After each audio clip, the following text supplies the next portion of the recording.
Welcome to room 313, the scariest place on YouTube. Tonight, we begin with a tale deep beneath the streets of London inside the world's oldest underground network, London Underground, or as Londoners call it, the Tube. Millions ride it every day, but once the last train leaves and the lights begin to dim, only silence remains. Silence and something else, something that refuses to leave. This is the story of the underground station ghost. It was around 2:15 in the morning at a nearly deserted Jubilee Line station. Most of the staff had gone home. Only a single cleaner remained, making his rounds with a trolley and mop. He'd done this shift dozens of times, but that night felt different.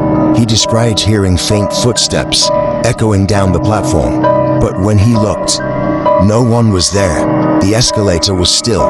The tunnels were empty. He laughed nervously and told himself, it's just the sound of pipes or the old walls shifting. But deep down, he knew it wasn't. A few minutes later, as he walked along the edge of the platform, he froze. There at the far end stood a woman. She was dressed in old Victorian clothing, a long gown, lace gloves, and a dark veil over her face. The cleaner blinked, trying to process what he was seeing. No passengers should have been there. The station was closed. He called out, "Excuse me, are you lost?" The woman didn't answer.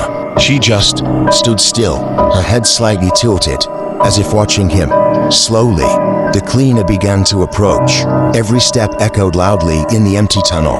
And then, just as he was about to reach her, she turned and walked straight into the solid wall, disappearing right before his eyes. Terrified, the cleaner ran to the station office. He told the supervisor what had happened. Of course, they didn't believe him until they checked the CCTV cameras. On the footage, you can clearly see the cleaner walking, and in the corner of the frame, the same dark figure of a woman, standing still, watching, and then, go. The CCTV cuts to static, but the exact moment she vanishes would spread quickly among underground staff. Many began refusing to take the night shift at that station. Some claimed they saw her too, always at the end of the platform, always dressed in Victorian clothing, always silent. One night, a guard even reported that she whispered his name, but when he spun around, the platform was empty. London has many ghosts, but those of the underground seem the most restless. After all, countless tunnels were dug through old graveyards and burial sites. History itself lies beneath the streets, and not all of it stays buried. So if you ever find yourself alone on the tube after hours, and you hear footsteps echoing down the platform, remember this story, because in London's underground, you may not be the only passenger. This was part 1 of room 313. If you're still here, you're braver than most. Stay tuned for part 2, because the next nightmare is already waiting for you. The Silent Passenger. It was a cold, wet night in the English countryside. Rain lashed against the windows of a nearly empty coach bus that was making its way from Manchester to London. Only a handful of passengers were on board, each lost in their own world. Some were scrolling on their phones, others dozing with headphones in. The dim yellow lights flickered slightly as the bus rumbled along the motorway. At the very back sat a university student named Daniel. He was returning home to a late seminar. Exhausted but relieved, he placed his bag on the seat beside him and pulled his hoodie tight. The coach felt colder than usual, though the heating was on. He brushed it off as the bus pulled into a small village stop. The doors hissed open. No one seemed to get on at first. The driver checked his watch, tapped the steering wheel impatiently, and then shut the doors again. Just as the engine growled to life, Daniel felt the cushion beside him sink. His bag slid slightly, as if pressed by weight. Startled, he glanced over. A young woman sat there, pale, with long black hair falling across her face.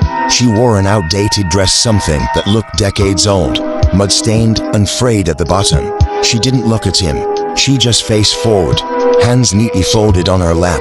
Daniel blinked, confused. He hadn't seen her get on. No footsteps, no sound of doors opening, nothing. But here she was, seated right next to him, trying to be polite. He whispered, Hi." She didn't respond. The bus jolted forward, pulling back onto the dark road. Daniel shifted uncomfortably. The girl's silence was unnerving, but he convinced himself she was just shy. Maybe she'd snuck onto the bus without paying. Students did that sometimes. Minutes passed. The girl never moved. She didn't even seem to breathe. Her hands stayed perfectly still, fingers pale and stiff. Daniel felt a chill run through him. He tried not to look at her, focusing on the raindrops racing down the glass instead. Then, out of the corner of his eye, he noticed something. Her reflection in the window wasn't there. Daniel froze. He looked from her seat to the window and back again. His heart began to hammer in his chest. Everyone else on the bus had a faint reflection in the glass, distorted by the rain. But beside him nothing, just the empty seat. He swallowed hard, his throat dry. Slowly, carefully, he whispered again, "Oh, this time," she turned, her head twisted toward him in one slow, unnatural motion. Her face was deathly pale, lips almost blue, and her eyes completely black. No whites, no pupils, just endless, empty darkness staring straight into him. Daniel's breath caught in his throat. He pressed himself against the window, trying to put distance between them, but she only leaned closer, her lips parted, and in a voice no louder than a whisper, she said, "Why are you sitting in my seat?" The bus hit a bump, jolting Daniel back. He jumped to his feet, clutching his bag, and stumbled down the aisle. A few passengers looked up, startled by his sudden movement, but quickly went back to their phones. He looked behind him. The girl was gone. The seat was empty. Daniel's chest heaved as he tried to calm himself. Had he imagined it? Was it just exhaustion playing tricks on him? He sank into a seat closer to the front, under the flickering yellow lights. But then, from the corner of his vision, he saw her again, standing at the back of the bus, staring.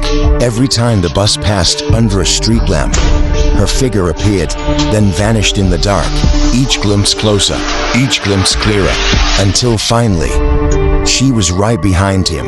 A cold hand gripped his shoulder. Daniel screamed. The bus screeched to a halt. The driver spun around. "Oi, you all right back there?" Every passenger turned. Daniel stood trembling, eyes darting around wildly. But the girl was gone. The driver shook his head. "Sit down, mate. You're spooking everyone." Reluctantly, Daniel sat. He didn't sleep. He didn't blink. For the next hour, he stared straight ahead, terrified she would return. When the bus finally rolled into London, Daniel was the first off. He didn't even wait for the doors to fully open. He shoved past and ran into the busy station. The city lights and crowds never felt so safe. But as he turned to glance back at the bus, he froze.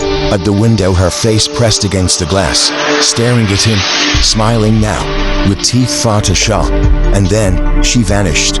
Witnesses later claimed Daniel refused to ride night coaches ever again. He'd walk, take trains, even pay triple for taxis, but never a bus after midnight, because sometimes, on the lonely motorways of Britain, the silent passenger is still waiting for someone to sit in her seat. This was part 2 of Room 313. This was Room 313, the place where nightmares never end. If you dare to watch till the very end, hit that subscribe button and join our dark family, because here, you'll never watch alone. And now, it's your turn.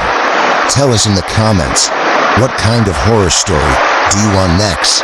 Haunted houses, ghost passengers, or something even darker? We're listening. And your story might just appear in the next Room 313.